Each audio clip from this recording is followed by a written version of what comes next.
ఒక గట్టు మీద చిన్న కుందేలు కూర్చొని కొబ్బరి చెట్టుకు ఉన్న బొండాల వైపు ఆశగా చూస్తోంది. ఇంతలో అక్కడికి ఒక చురుకైన ఉడత పరిగెత్తుకుంటూ వచ్చింది. ఏమైంది కుందేలు మామా, ఈ చెట్టు వైపు ఎందుకు అలా చూస్తున్నావు అని అడిగింది. కొబ్బరి నీళ్లు తాగాలని ఉంది, కానీ ఎలాగో అర్థం కావడం లేదు. అప్పుడు ఉడత, సరే నాకు వదిలేయ్, నేను చెట్టు ఎక్కి బొండా తెంపి పడేస్తా అని చెట్టు ఎక్కడం మొదలుపెట్టింది.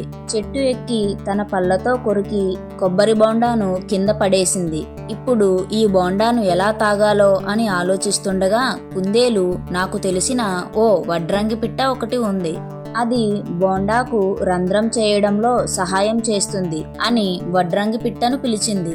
వడ్రంగి పిట్ట తన పదునైన ముక్కుతో కొబ్బరి బొండాకు రంధ్రం చేసింది. ఇంతలో ఒక కోతి కొబ్బరి నీరు పట్టడానికి ఒక చిప్ప తీసుకొని వచ్చింది. ఆ కోతి బోండాలో నీరు ఆ చిప్పలో పోసింది. అప్పుడు ఆ నలుగురు కలిసి కొబ్బరి నీళ్లు పంచుకున్నారు.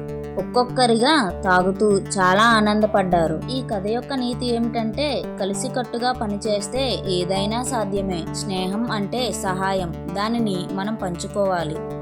ఇలాంటి మరిన్ని కథల కోసం లైక్, షేర్ అండ్ సబ్స్క్రైబ్.